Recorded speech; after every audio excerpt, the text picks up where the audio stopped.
PM સાથી ન્યૂઝમાં આપ સૌનું સ્વાગત છે।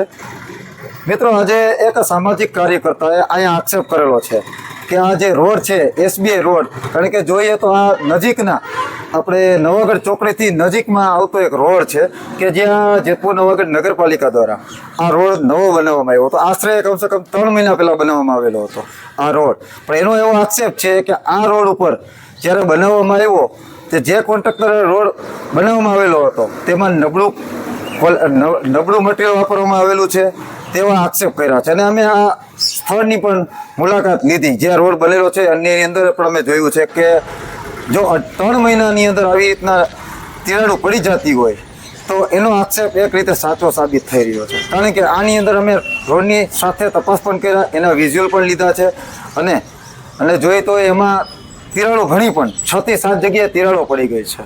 ત્યારે જેતપુર નવાગઢ નગરપાલિકામાં જે આ કોન્ટ્રાક્ટર દ્વારા રોડ બનાવવામાં આવેલો હોય અને જે કોન્ટ્રાક્ટરને આ રોડ બનાવ્યો હોય તો ફરી રોડ આ બનાવવામાં આવે, કારણ કે જે પણ ટેક્સના પૈસા, જનતાના જે ટેક્સના પૈસાથી રોડ બનાવવામાં આવે છે તેમાં આટલો ભ્રષ્ટાચાર થાય છે કે રોડ આશરે 3 મહિનામાં જ તિરાડો પડી જતી હોય તો આવો જેતપુરની અંદર કેટલી જગ્યાએ પણ ભ્રષ્ટાચાર થયેલો અને ઘણી જગ્યાએ એવો તિરાડ પણ પડી ગયો છે।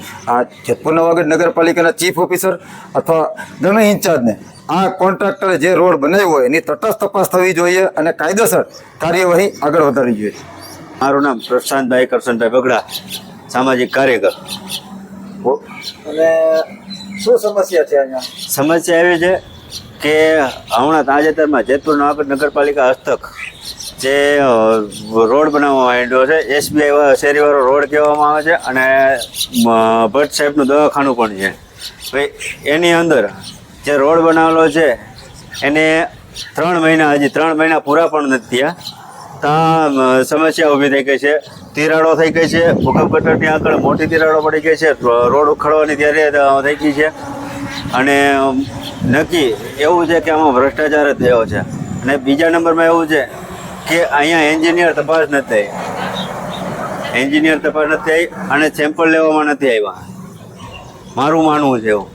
જો એવું હોય તો આ રોડ કેવો બન્યો છે એની દ્રષ્ટિએ આમાં આપણને ચોખ્ખું જ દેખાય છે કે એમાં ભ્રષ્ટાચાર જ થયો હોય। તો તમે અહીંયા તપાસ કરી તો કેટલી જગ્યાએ તિરાડ જોવા મળેલી છે? હું અહીંયાથી કડિયા કામ કરું છું અને કામે જતો હતો તો અહીંયાથી નીકળ્યો એટલે મને નજરમાં આવ્યું કે 7 થી 8 તિરાડો પડેલી છે।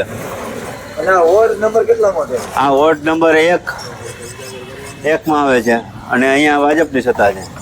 અને અહીંયા તમારે શું માંગણી છે? અહીં મારી માંગણી એવી છે કે આ રોડમાં જો ભ્રષ્ટાચાર થયો હોય અને મટીરિયલ નબળું વાપરેલું હોય તો ફરીથી રોડ બનાવવામાં આવે।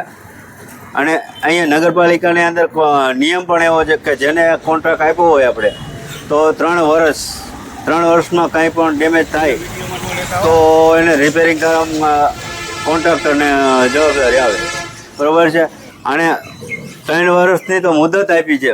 મને એવું લાગે છે કે આ 2 મહિનામાં જો 2.5-3 મહિનામાં રોડ ડેમેજ થઈ ગયો હોય, તિરાડો પડી ગયો હોય તો આ વર્ષથી પણ ચાલશે ખરો? એટલે મારી માંગ એવી છે કે આની અંદર જે પણ થયું હોય તપાસ કરવામાં આવે અને કાયદેસરની કાર્યવાહી કરવામાં આવે।